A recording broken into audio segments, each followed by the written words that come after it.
Hidup ini andai dapat ku tatap wajahmu, kan pasti mengalir air mataku karena pancaran ketenanganmu. Alangkah indahnya hidup ini andai dapat ku kecup tanganmu. Semoga mengalir keberkahan dalam hidupku untuk mengikut jejak langkahmu. Ya Rasulullah, ya Habibullah, tak pernah ku tatap wajahmu. Ya Rasulullah, ya Habibullah, kami rindu padamu. Allahumma sholli ala Muhammad, ya Rabbi sholli alaihi wasallim. Allahumma sholli ala Muhammad, ya Rabbi sholli alaihi wasallim. Assalamualaikum warahmatullahi wabarakatuh. Ya Bunda di rumah, apa kabar panjenengan semua? Semoga panjenengan semua beserta keluarga senantiasa diberi kesehatan, diberikan keberkahan dalam kehidupan panjenengan semua. Ketemu lagi dalam kajian singkat online bersama TK Alam Al-Ghifari, dan pada kesempatan kali ini insya Allah bersama saya Bu Fitri. Tema kita pada kesempatan kali ini apa ya Ayah Bunda? Penasaran? Kita ikuti share ilmu berikut ini. Mendidik anak yang membantah ala Rasulullah. Diriwayatkan dari Anas bin Malik radhiyallahu anhu. Anas adalah salah seorang pembantu di rumah Rasulullah. Waktu itu usianya masih sangat belia, kurang lebih 9 tahun. Anas dipanggil oleh Rasul, kemudian diberi perintah untuk melakukan sesuatu. Anas yang masih kecil tidak ingin melakukannya, Ayah Bunda. Anas pun bilang, demi Allah, aku tidak akan melakukan apa yang Rasulullah perintahkan. Rasulullah diam saja. Setelah itu Rasulullah pergi meninggalkan Anas. Ketika Rasulullah pergi, Anas pun berkata kepada dirinya, baiklah, aku akan pergi, akan melakukan perintah Rasulullah. Anas bin Malik pun keluar rumah untuk menjalankan perintah Rasulullah. Meskipun dengan setengah hati, akhirnya ia pun pergi juga. Sampai di tengah perjalanan di sebuah pasar, Anas bertemu dengan teman-teman. Maklumlah Ayah Bunda, Anas bin Malik waktu itu memang masih anak kecil. Ketika melihat teman-temannya berlari, berkejar-kejaran, bermain, Anas pun tergoda. Dan Anas pun bermain bersama. Seru sekali. Mereka tertawa bersama, berlarian bersama, kejar-kejaran bersama. Saking serunya, Anas lupa waktu Ayah Bunda. Dan tentu saja Anas lupa dengan apa yang tadi sudah diperintahkan oleh Rasulullah kepadanya. Ketika Anas bermain, tiba-tiba Anas merasa ada sebuah tangan memegang tengkuknya dari belakang. Anas pun terdiam. Lalu dia membalikkan badannya.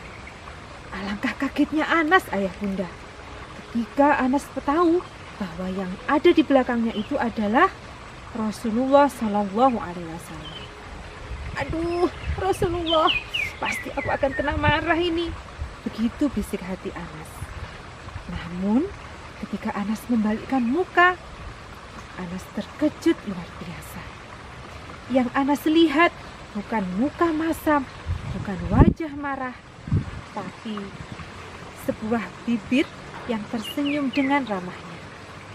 Rasulullah SAW berkata kepada Anas, wahai Anas, pergilah, lakukan seperti apa yang kuperintahkan tadi. Begitu kata Rasulullah dengan wajah yang dihiasi dengan senyum yang sangat ramah.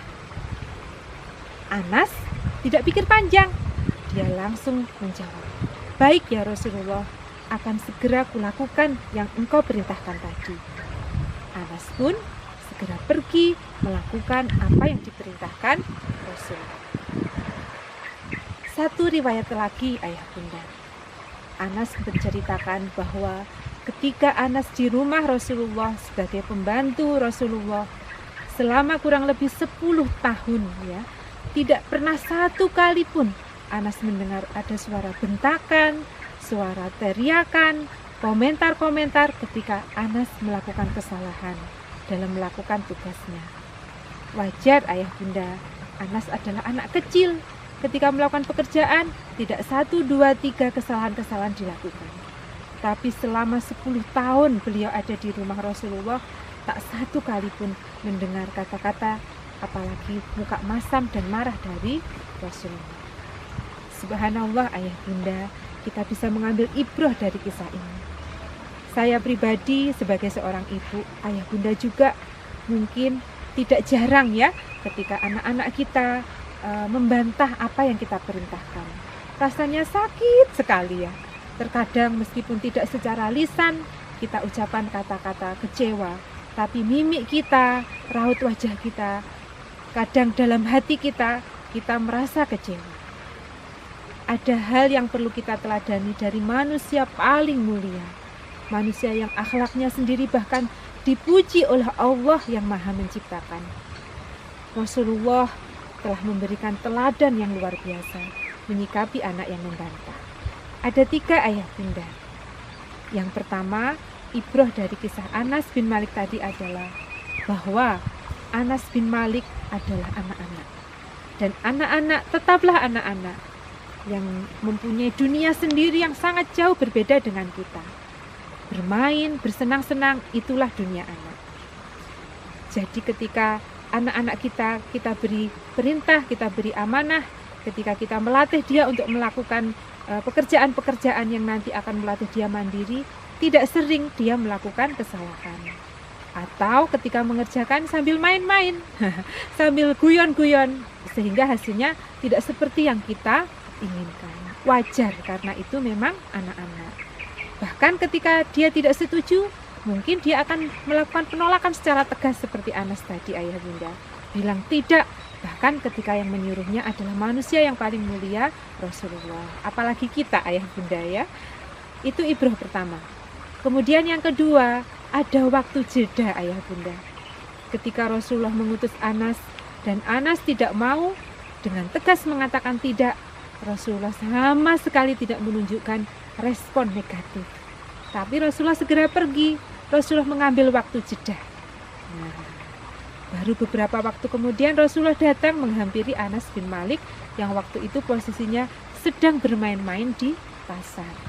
Nah, jadi yang bisa kita ambil adalah ketika ada penolakan, kita calling down dulu. Kita beri waktu jeda agar kita tidak emosi ketika menanggapi anak-anak yang membantah perintah kita, dan juga anak-anak lebih bisa menata pikirannya.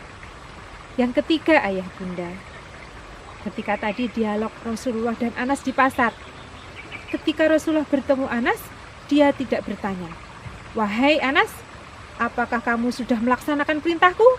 Bukan seperti itu kata-katanya.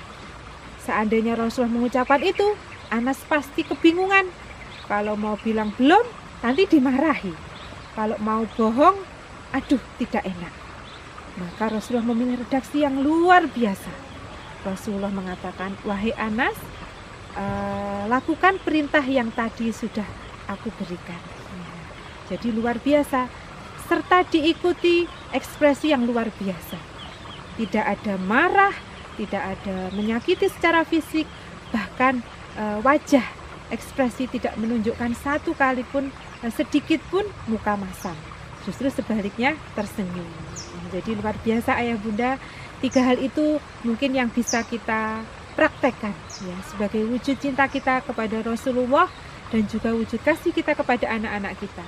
Bahkan ketika anak-anak kita membangkang apa yang kita perintahkan. Semoga dengan 3 ibrah yang kita ambil dari keteladanan Anas bin Malik dan Rasulullah, membuat kita menjadi orang tua yang lebih tulus menyayangi putra-putri kita dalam kondisi apapun. Dan tentu saja itu bagian dari kita meneladani sunnah-sunnah Rasulullah Shallallahu Alaihi Wasallam.